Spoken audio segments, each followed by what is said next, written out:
A basic agreement was reached. An alien named Krill was left as a pledge that they would return and formalize the agreement. In effect, he was a hostage. This race identified themselves as originating from a planet around a red star in the constellation of Orion, which we call Betelgeuse.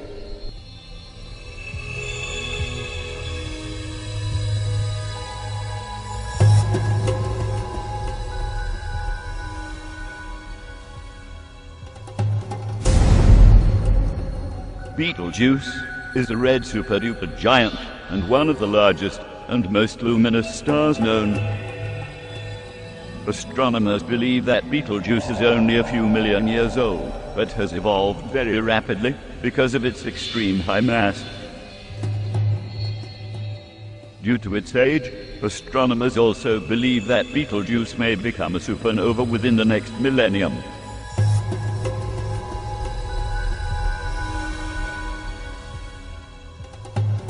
They stated that their planet was dying and that at some unknown future time they would no longer be able to survive there. This led to a second landing at Edwards Air Force Base. The historical event had been planned in advance and details of the treaty had already been agreed upon. Eisenhower arranged to be in Palm Springs on vacation. On the appointed day, the president was spirited away to the base, and the excuse was given to the press that he was visiting the dentist for a toothache.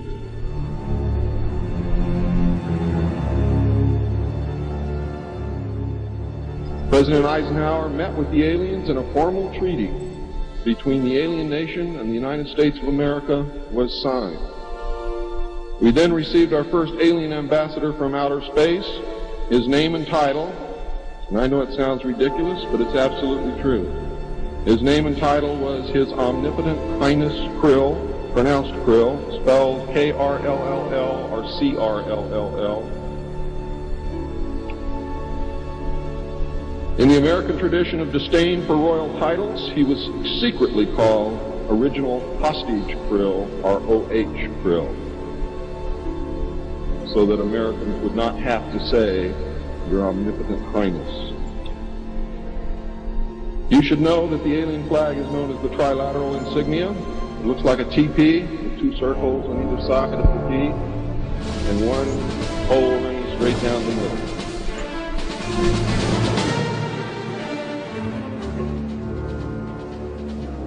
It is displayed on their craft and worn on their chest on their uniforms. Both of these landings in the second meeting were filmed, and the film exists today. Where it exists, I do not know, but I do know that it exists. The treaty stated, the aliens would not interfere in our affairs, and we would not interfere in theirs. We were particularly interested that they do not interfere with anything that would affect our future, which has been violated. We would keep their presence on Earth a secret. They would furnish us with advanced technology and would help us in our technological development. They would not make any treaty with any other Earth nation. They could abduct humans on a limited and periodic basis for the purpose of medical examination and monitoring of our development, with the stipulation that the humans would not be harmed, would be returned to their point of abduction, that the humans would have no memory of the event, and that the alien nation would furnish MJ-12 with a list of all human contacts and abductees on a regularly scheduled basis, and this is not being done. It was agreed that each nation would receive the ambassador of the other for as long as the treaty remained in force. It was further agreed that the alien nation and the United States would exchange 16 personnel each to the other with the purpose of learning each of the other.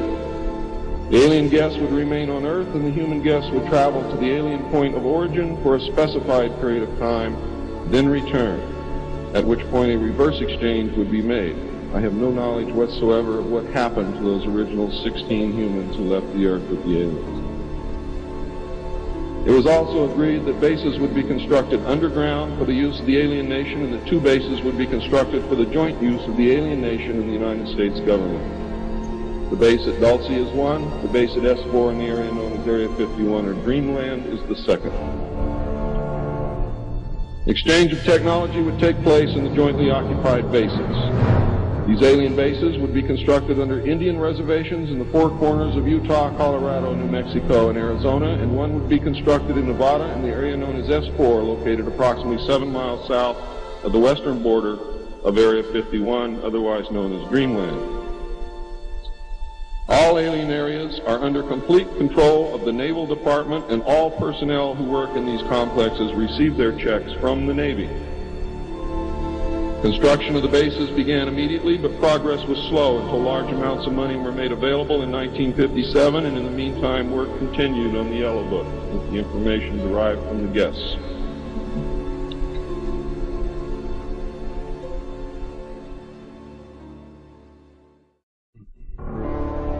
I would like to say at this time that the movie that most of you may have seen, how many of you saw Close Encounters of the Third Kind?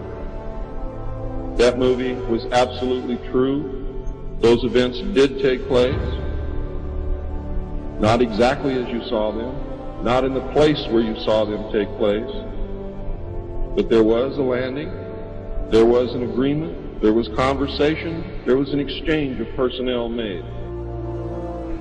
I would like to say now also that J. Allen Hynek was the technical director on that movie, and he was also the co-author of Grudge 13, which I read between the years 1970 and 1973, along with another man named Lieutenant Colonel Friend.